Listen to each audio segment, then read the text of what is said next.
Berpolitik itu hukumnya boleh, mubah. Karena politik itu tidak masuk dalam ranah ibadah atau akidah, tetapi dia masuk dalam ranah muamalah. Sehingga kalau dia ranah muamalah, kaidah usulnya mengatakan al-aslu fil asya'il ibahah. Asal dari sesuatu itu dalam urusan seperti ini adalah boleh sampai datangnya dalil yang melarang atau yang mengharamkan. Jadi terlebih lagi jika seseorang memiliki kemampuan, memiliki pengetahuan, memiliki bakat misalnya dalam dunia politik, alangkah baiknya mereka terjun masuk dalam dunia politik. Karena hukum asalnya adalah mubah. Justru yang paling berbahaya itu apabila orang awam, orang yang agamanya lemah, orang yang tidak memiliki kemampuan berpolitik, tidak memiliki ilmu tentang politik, berpolitik hanya karena dia memiliki harta yang banyak, ini berbahaya, akan merusak politik itu sendiri. Sehingga karena hukum asal berpolitik itu adalah mubah, maka bergantung pada tujuan dan cara orang yang masuk dalam politik tersebut. Apabila tujuannya baik untuk melakukan islah, untuk melakukan perbaikan umat misalnya, dia ingin mengabdi melalui politik kepada umat untuk memberikan kemaslahatan dan manfaat kepada orang banyak, maka itu justru baik. Bahkan bisa bernilai ibadah di sisi Allah Subhanahu wa taala. Namun sebaliknya, jika seseorang memasuki ranah politik dengan niat, dengan tujuan yang tidak baik, hanya ingin mendapatkan jabatan, hanya ingin menumpuk-numpuk kekayaan, bahkan dengan tujuan ingin menghancurkan sebuah negeri, memecah belah umat. Nah, ini sudah karena niatnya tidak baik, maka hukum asal mubah itu berubah menjadi haram. Demikian juga cara. Ini yang harus diperbaiki, cara, etika, dan adab berpolitik. Sehingga Dr. Yusuf Al-Qaradawi menulis sebuah kitab sebagai panduan bagi politikus muslim, judulnya Fiqhud Daulah, atau kalau kita bahasakan terjemahan Indonesianya fikih politik lah, supaya politikus muslim yang terjun ke dunia politik memahami ternyata ada etikanya di dalam agama kita. Ini yang pertama, yang penting niat diperbaiki, tujuan diperbaiki. Yang kedua, tidak cukup hanya dengan niat, namun juga harus menggunakan cara-cara yang baik.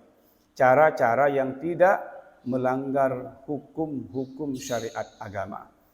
Kalau seseorang misalnya mencari dukungan, mencari suara ke masyarakat untuk menjadi syarat bisa duduk di sebuah kursi parlemen misalnya, selama menggunakan cara-cara yang mubah, cara-cara yang dibolehkan dalam agama, la ba'sa, itu tidak apa-apa, silakan saja. Tapi kalau sudah mengarah kepada sogok menyogok, riswah, nah itu sudah haram. Atau melakukan kebohongan-kebohongan di masyarakat, janji-janji yang memang dia sudah berniat tidak untuk memenuhi janji tersebut. Dia hanya ingin mencari simpati dengan janji-janji yang dia tidak ada keinginan dan niat untuk mengisi janji itu. Maka ini sudah termasuk kebohongan yang dilakukan kepada umat Islam. Jadi siapapun itu, entah dia ulama, entah dia ustadz, entah dia pengusaha, kalau memang dia memiliki basic sebagai seorang politikus, ada ilmu yang berkaitan dengan politik yang akan dia masuki, kemudian ada basic agama yang kuat, maka tafadhol, silakan saja, tidak ada masalah. Yang penting jangan sampai berniat busuk apalagi ingin menghancurkan atau menggunakan cara-cara yang tidak diajarkan, tidak dibolehkan dalam hukum syariat agama. Seperti melegalkan riswah atau suap menyuap. Kemudian berjanji yang terlalu muluk-muluk, yang sudah pasti tidak akan bisa dia tepati nantinya. Karena itu satu di antara alamatul munafik, tanda-tanda orang yang munafik. Nah, jadi kami simpulkan bahwa berpolitik itu hukumnya mubah bagi siapa saja, asalkan punya kemampuan. Dan hukum mubah itu bisa berubah menjadi haram apabila ada tendensi dan tujuan serta cara-cara yang bertentangan dengan hukum syariat agama. Karena banyak sekarang ini ketika para kiai misalnya, ketika para ulama, para asatidz, bahkan para tuan guru, ketika mereka memasuki ranah politik yang dia niatkan sebagai bagian dari instrumen dakwah mereka, justru mereka dibuli. Ini yang membulinya justru umat Islam sendiri. Ini sebuah kesalahan. Kesalahan pendidikan politik. Kenapa? Bagi kita umat Islam harus memberikan dukungan jika ada tokoh-tokoh agama kita yang memiliki basic, memiliki ilmu politik. Kita dukung mereka. Kenapa? Kalau sampai orang-orang yang memiliki kompetensi, punya kemampuan, punya ilmu dalam dunia politik, tidak mau ikut terjun ke sana, lalu politik itu diisi oleh orang-orang yang tidak memiliki kompetensi, bahkan oleh orang-orang yang memiliki niat yang tidak baik, maka justru ulama yang punya kemampuan tersebut telah memposisikan diri di tempat yang kurang baik, kurang tepat. Kenapa? Karena dia tidak mau ikut mengambil bagian yang kalau dia ada di sana bisa meminimalisir kezaliman atau kesalahan yang ada di sana. Terlebih lagi kita umat Islam yang ada di Indonesia, kalau cendekiawan-cendekiawan kita, ulama-ulama kita yang memiliki basic dan pengetahuan politik tidak mau ikut ambil bagian, maka ketahuilah, kita khawatirkan nanti justru yang akan menguasai negeri ini adalah orang-orang yang tidak bertuhan, ateis, atau orang-orang yang berpikirannya liberal, yang berpikirannya sekuler.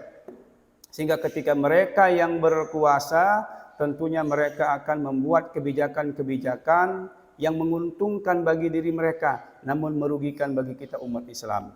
Jangan sampai ketika mereka orang-orang sekuler, orang-orang liberal, orang-orang ateis ini berkuasa, lalu menindas kita, di situ kita berteriak-teriak, di situ kita menyesal. Kami menyesal dulu tidak mendukung si fulan. Kami menyesal dulu mencela-cela si fulan. Kami menyesal dulu pernah membuli-buli si fulan karena berpolitik.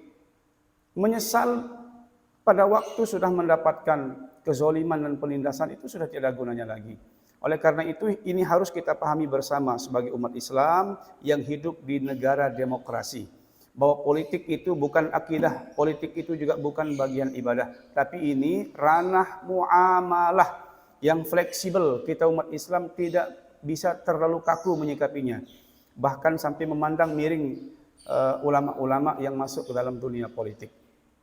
Jangan sampai kursi-kursi dewan yang ada di negeri kita ini justru diisi oleh orang-orang yang anti agama, oleh orang-orang yang ingin merusak agama, bahkan orang-orang yang memiliki dendam tersembunyi terhadap Islam dan kaum muslimin.